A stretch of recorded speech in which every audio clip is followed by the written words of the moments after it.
এই যে আমরা শ্রাদ্ধ শান্তি করি মা, এই শ্রাদ্ধ শান্তিটা কেন করতে হয় আমরা জানবো।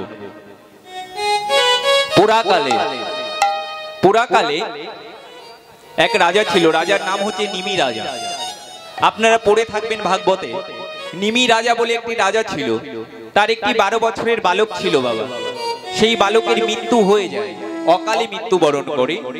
যখন অকালে মৃত্যুবরণ করে, সেই নিমি রাজার পুত্র প্রত্যেক দিন তার পিতাকে স্বপ্নে আদেশ করত, বাবা আমার খেতে ইচ্ছে করছে, তুমি আমাকে কিছু খেতে দাও।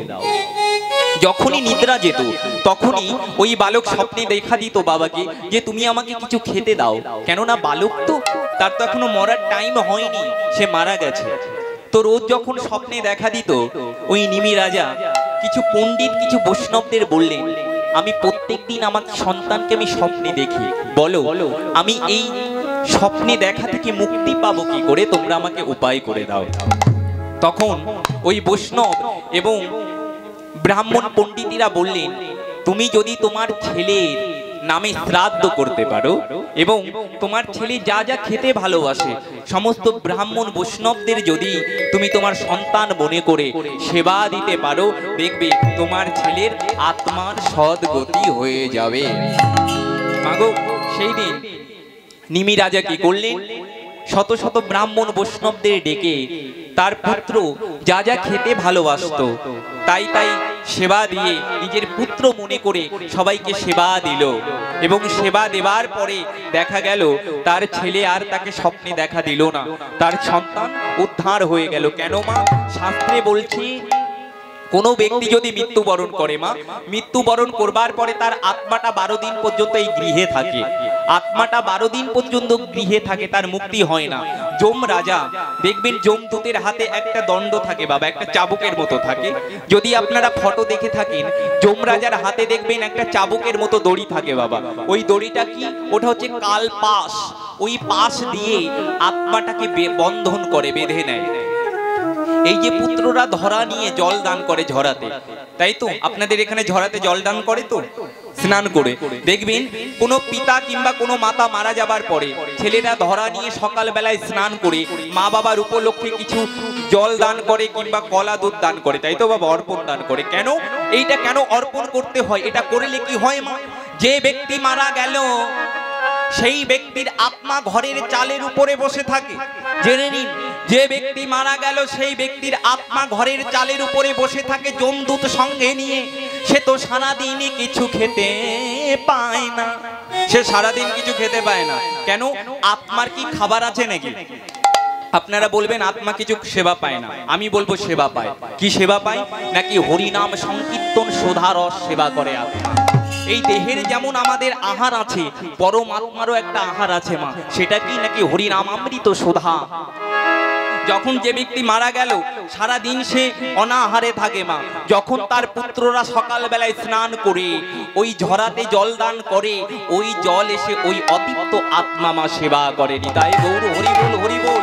এবার যেদিন আমরা পিতার শ্রাদ্ধ শান্তি করি, শ্রাদ্ধ শান্তি করবার পরে পিণ্ড দান করি, তাই তো মা, তাই তো বাবা, পিণ্ড দান করি না? পুকুর পাড়ে নদীর পাড়ে গিয়ে করি তো। পিণ্ডটা কেন দান করতে হয়? এই যে 11 দিন পরে কিংবা 10 দিন পরে যে আমরা পিণ্ডটা দান করি মা, দেখবেন যে পিণ্ডটা দান করা হয়, শাস্ত্রে কি বলছে? যে আত্মাটা ঘরের চালে বসে থাকে সে প্রত্যেক দিন লক্ষ্য করে তার সন্তানেরা কি কর্ম করছে না করছে।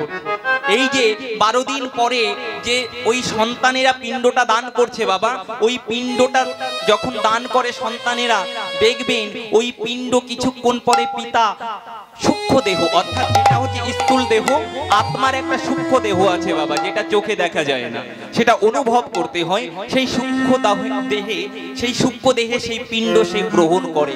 গ্রহণ করবার পরে সেই যমদূত সেই আত্মাকে নিয়ে যায় যমালোকে।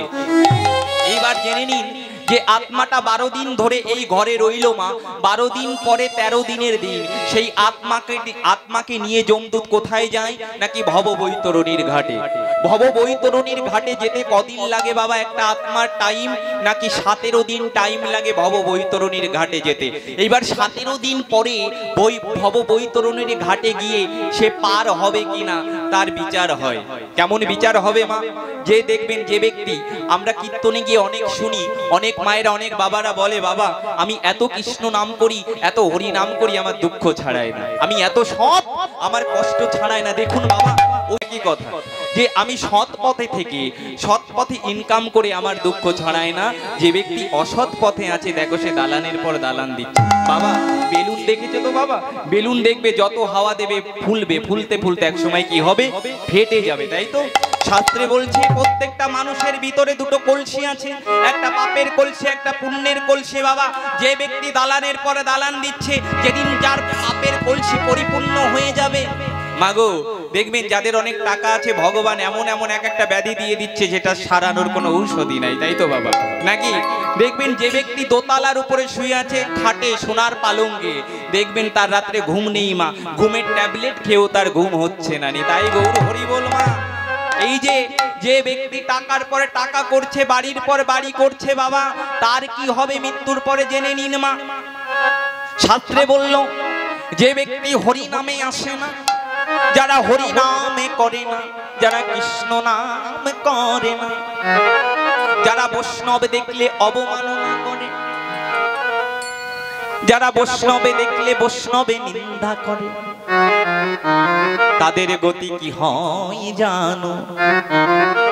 মাগো যারা সৎ মানুষ, যারা দিবানিশি ভগবানের নাম করে, হরি নাম করে, তাদের কিন্তু কষ্ট ছাড়ায় না, তাই তো বাবা? কেন কষ্ট ছাড়ায় না? শাস্ত্রে ভগবান প্রমাণ দিলে যে আমি গরিব বড় ভালোবাসি, আমি কাঙাল বড় ভালোবাসি। মাগো ভগবান বড় লোকের ভগবান নয়, ভগবানে ধনীর ভগবান নয়। ভগবান যদি ধনীর ভগবান হতো তাহলে বিদুরের ঘরের খুদের অন্ন খেত না, ওই দুর্যোধনের রাজভোগ সেবা করতো নি। তাই গৌর হরি বল। মায়েরা ভগবান হচ্ছে কাঙালের ভগবান, আর পাপ কখনো বাপকেও ছাড়ে না বাবা। আমরা অনেকে বলি ওই লোকটা এত অপরাধী, এত পাপী, দেখো ও ভুগলো না, না ভুগেই মারা গেল, কত সুন্দর মরে গেল। বাবা মন দিয়ে শুনবেন, শাস্ত্রে বলছে তুমি পাপ করলে পারে সেই পাপের ফল তুমি এক জন্মে পাবে, তার কোনো গ্যারান্টি নেই। তুমি এ জন্মে পাপ করেছো, তার শাস্তি যে এ জন্মেই পাবে তার কোনো কথা নেই। তুমি 100 জন্ম পরে হলেও এই পাপের শাস্তি তোমার পেতে হতে পারে না। এটা আমার কথা নয়, এটা গরুড় পুরাণ বলে দিচ্ছে। শাস্ত্রে কি বলছে, মহাভারত কি বলছে মায়েরা? ওই যে ভীষ্ম, যে দিব্যজ্ঞানী ছিল, যার ইচ্ছা মৃত্যু বর ছিল বাবা, তাই তো? ভীষ্মর ইচ্ছা মৃত্যু বর ছিল তো? গঙ্গাপুত্র ভীষ্ম ইচ্ছা মৃত্যু বর ছিল না বাবা? সে চাইলেই ইচ্ছা করে মৃত্যুবরণ করতে পারত। তাহলে ভেবে দেখুন, ওই কুরুক্ষেত্রের যুদ্ধ কতদিন হয়েছিল? 18 দিন। 18 দিন যুদ্ধ হবার পরেও কুরুক্ষেত্রের মাঠে সরসজ্জায় কেন সজ্জিত ছিল ভীষ্ম? সে তো চাইলেই মারা যেতে পারত, তার তো ইচ্ছা মৃত্যু বর প্রাপ্তি ছিল। তাহলে সে কতদিন ওই সরসজ্জায় সজ্জিত ছিল? 56 দিন। তাহলে তো তার 56 দিন কষ্ট পাওয়ার কোনো দরকার ছিল না বাবা। সে তো ইচ্ছা করলেই মৃত্যুবরণ করতে পারতো। শাস্ত্রে বলল না না, পাপ করলে তোমার পাপের ফল পেতেই হবে মা। 56 দিন কেন তিনি সরসজ্জায় সজ্জিত ছিল? শাস্ত্রে কি বলছে? যখন কুরুক্ষেত্রের যুদ্ধ সমাপ্ত হয়ে গেল, পঞ্চ পাণ্ডব আমার কৃষ্ণকে ডেকে ডেকে বলছে, কৃষ্ণ সখা, আমাদের দাদু ভীষ্ম এখনো কেন সরসজ্জায় শুয়ে আছে? তার কি মৃত্যু হবে না? ওই সরসজ্জায় কত কষ্ট পাচ্ছে, হাজার হাজার বাণ তার অঙ্গে বিধে আছে। ভগবান শ্রীকৃষ্ণ বলে উঠলেন, ওহে অর্জুন, এর উত্তর আমার কাছে নেই, চলো চলো আমি তোমাদের ভীষ্মের কাছে নিয়ে যাচ্ছি। যখন দাদুগুরু ভীষ্মর কাছে নিয়ে গেল, ভীষ্ম আমার কৃষ্ণকে দেখে বলছে, কৃষ্ণ রে, আমি আর কতদিন এই সরসজ্জার যন্ত্রণা সহ্য করব? তুই আমাকে মুক্তি করে দে বাবা। ভগবান আমার বলে উঠলেন, দাদু ভীষ্ম, তোমার তো ইচ্ছা মৃত্যু বর প্রাপ্তি আছে, তুমি তো দিব্যজ্ঞানী, তুমি নয়ন মেলে দেখো তোমার কেন মৃত্যু হচ্ছে না। বিশ্বমা ধ্যান যোগে দেখতে পাচ্ছে, 1 জনম 2 জনম 3 জনম 4 জনম দেখলো, কিন্তু ভীষ্ম দেখলো সে কোনো পাপ করেনি। কৃষ্ণকে ডেকে বলল, কৃষ্ণ রে, আমি 10 জনম দেখে ফেললাম, আমার কোনো পাপ নেই, তাহলে আমি কেন এত কষ্ট পাচ্ছি তুমি আমাকে বলে দাও। তখন ভগবান বলল, তুমি আরো দেখো। ভীষ্ম ধ্যান যোগে দেখতে পাচ্ছে মা, 10 জনম 20 জনম 50 জনম 60 জনম দেখলো। ভীষ্ম দেখছে তার কোনো অপরাধ নেই, তার কোনো পাপ নেই। কৃষ্ণকে বলল, কৃষ্ণ রে, আমি 60 জনম দেখে ফেলেছি, আমার কোনো পাপ নেই। ভগবান বলল তুমি আরো জন্ম দেখো। তখন ভীষ্ম 60, 70, 80, 90 জন্ম দেখে ফেললো। 100 জন্ম থেকে আর একটি জন্ম বাকি আছে। তখন ভগবানকে বলল, কৃষ্ণ রে, আমি তো আমার কোনো পাপ দেখতে পাচ্ছি না। ভগবান বলে উঠলেন, দাদা ভীষ্ম, তুমি 100 জন্মটা ভালো করে দেখো। মাগো 100 জন্মে যে দিব্য নয়ন দিয়েছে ভীষ্ম দেখতে পাচ্ছে। পুরাকালে ভীষ্ম একটি রাজা ছিল। তৎকালীন সময়ে বাবা রাজারা শিকার করতে যেত। তো বনে যখন ওই ভীষ্ম শিকার করতে যাচ্ছে, সম্মুখে একটা আদ মরা সাপ পড়েছিল বাবা, তাই তো? ওই সাপটাকে কি করেছে ভীষ্ম, ওই ধনুকের আগায় তুলে বাগানে ছুঁড়ে মেরেছিল। তখন ওই সাপটা গিয়ে একটি কাটা গাছে ঢুকে যায়। ওই সাপটির অঙ্গে 28টি কাটা বিঁধে যায় বাবা। তখন ওই যখন সাপটির গায়ে 28টি কাটা বিঁধে গেল, ওই সাপটি কাঁদছিল আর বলল, যে ব্যক্তি আমাকে বিনা কারণে এমনি করে কাটা গাছের ভিতরে ফেলে দিলে, আমার অঙ্গে 28টি কাটা বিঁধে গেল, আমি অভিশাপ করলাম, আমি যেমন 28 দিন কষ্ট পেয়েছি, তুমি এর দ্বিগুণ কষ্ট পাবে এবং তোমার সরসজ্জায় মৃত্যু হবে। নিতাই গৌর হরি বল, হরি বল। বাবা তাহলে 28 আর 28 কত হয়? 56 দিন। কিন্তু সেই 100 জন্মের পাপ বাবা সামান্য লঘু পাপে গুরুদণ্ড, দেখেছো? ওই কি পাপ করেছিল, সেই পাপের জন্য আজ ভীষ্ম সরসজ্জায় শুয়ে আছে। 56 দিন হলো, তবুও তার মৃত্যু হচ্ছে না। শাস্ত্রে বলছে তুমি পাপ করছো, ভাবছো কেউ দেখছে না। একজন উপরে দেখছে বাবা, সিসি ক্যামেরা টানানো আছে। আমরা যে যাই করি না কেন, আমাদের পাপ থেকে কিন্তু আমাদের মুক্তি নেই। তাই কি বলছে, এই পাপ থেকে তোমরা মুক্তি পেতে গেলে কি করতে হবে, নাকি তোমরা গুরুচরণ সার করো, তোমরা গুরুচরণ সার করো। গুরুচরণ যদি ভজন করতে পারো মা, তাহলে তোমাদের মানব জনম ধন্য হয়ে যাবে। তাই কি বলছে দেখো, ওগো দানে দেহ দান, দেহ বলি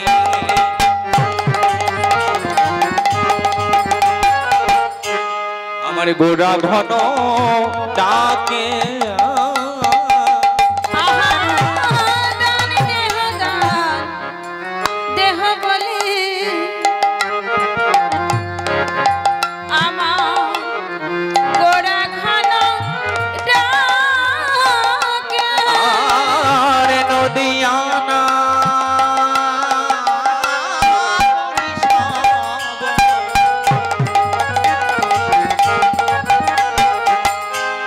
পড়িল বিপাকে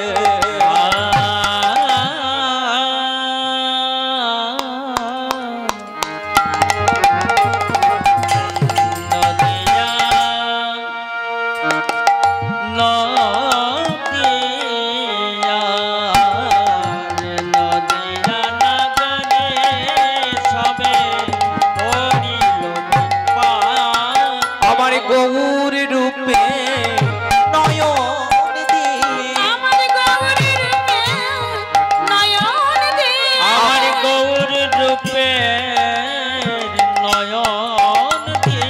জাতি কুলমা সবই যে গেল, ওই গৌর রূপে নয়ন দিয়ে। আমার জাতি কুলমা সবই গেল, ওই গৌর রূপে নয়ন। আমার জাতি কুলমা সবই গেল, আই গৌর হরি হরি হরি বল।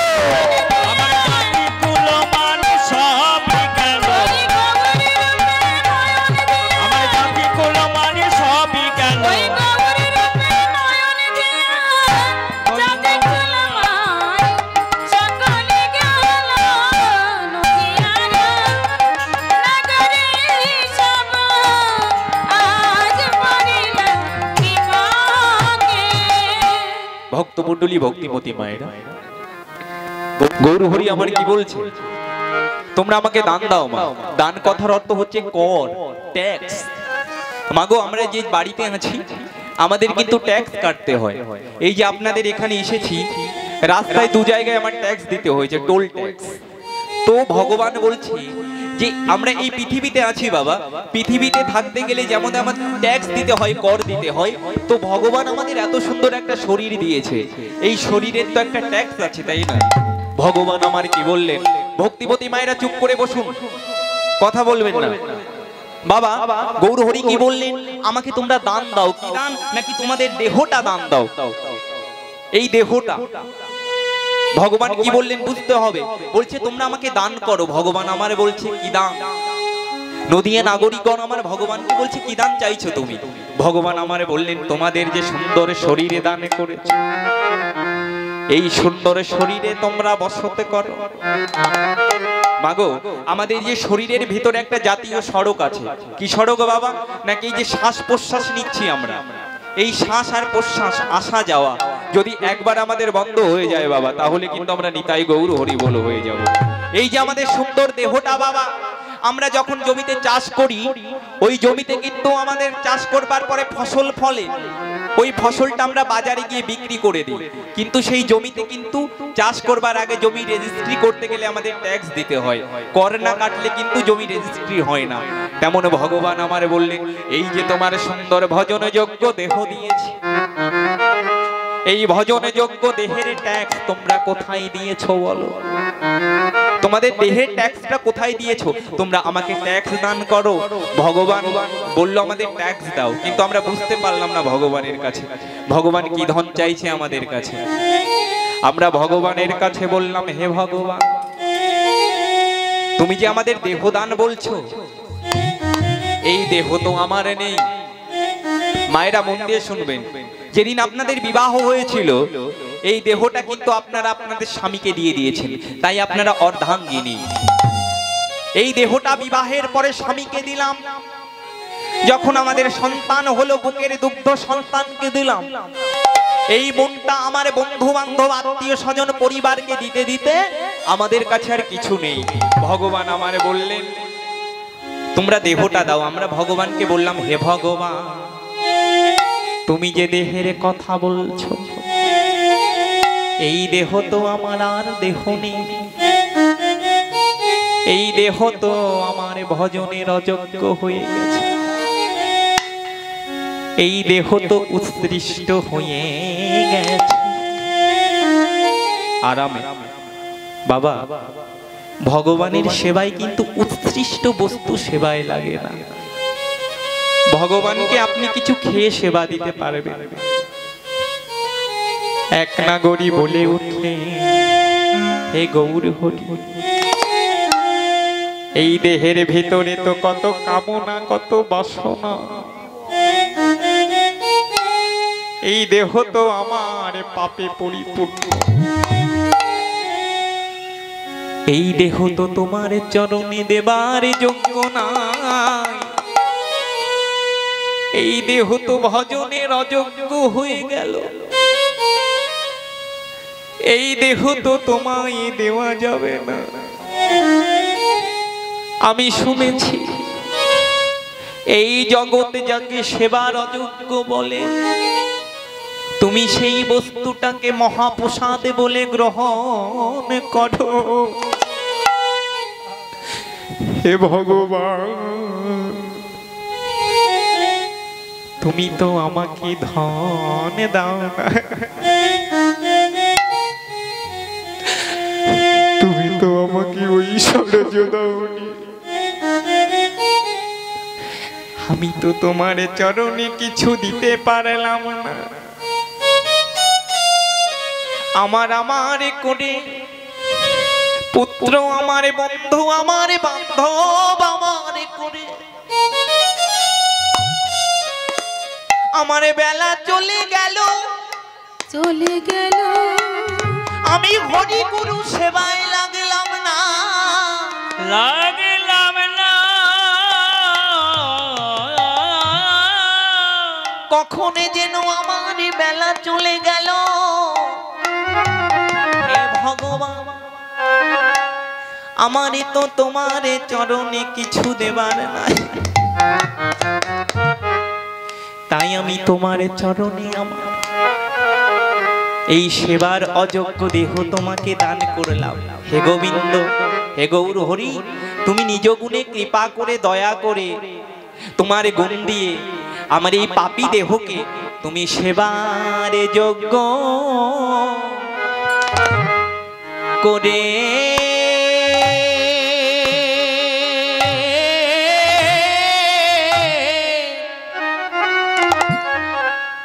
ওগো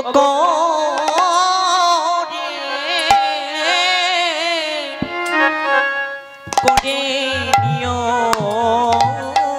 গো।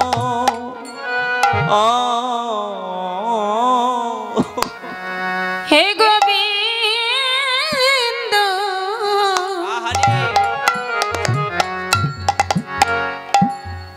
এই দেহ সেবার যোগ্য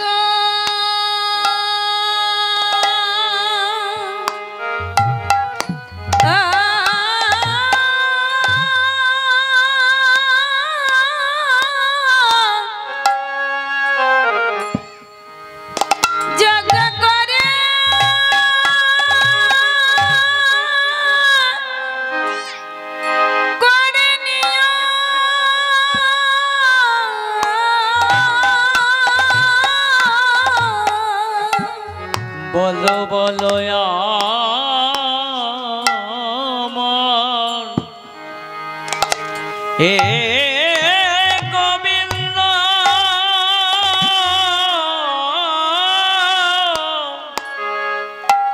গোবিন্দ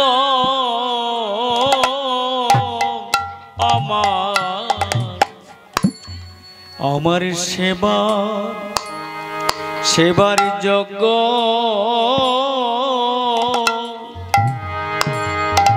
করে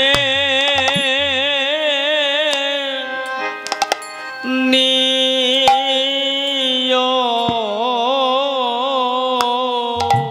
বলি আমি তোর সেবা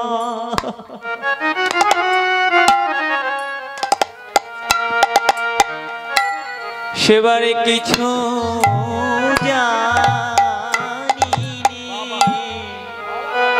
জানি না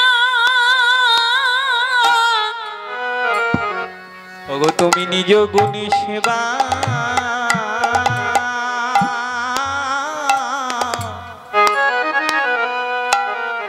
সেবা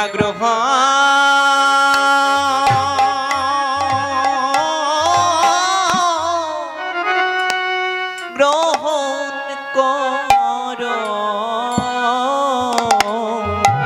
আমি সেবার বিধান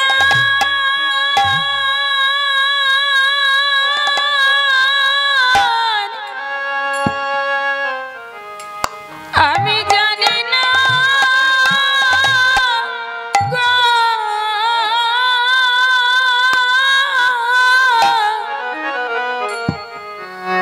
তুমি সেবার যোগ্য ও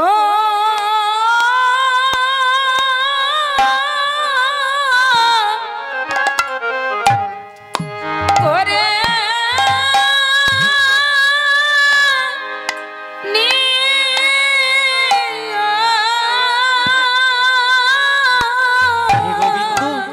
সেবার বিধান আমি তো তোমার সেবার বিধান আমি তো পাপী তুমি নিজ গুণে সেবা গ্রহণ করো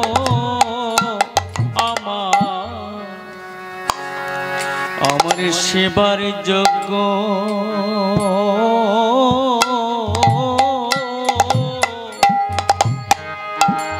আমার করে নিও আমি শত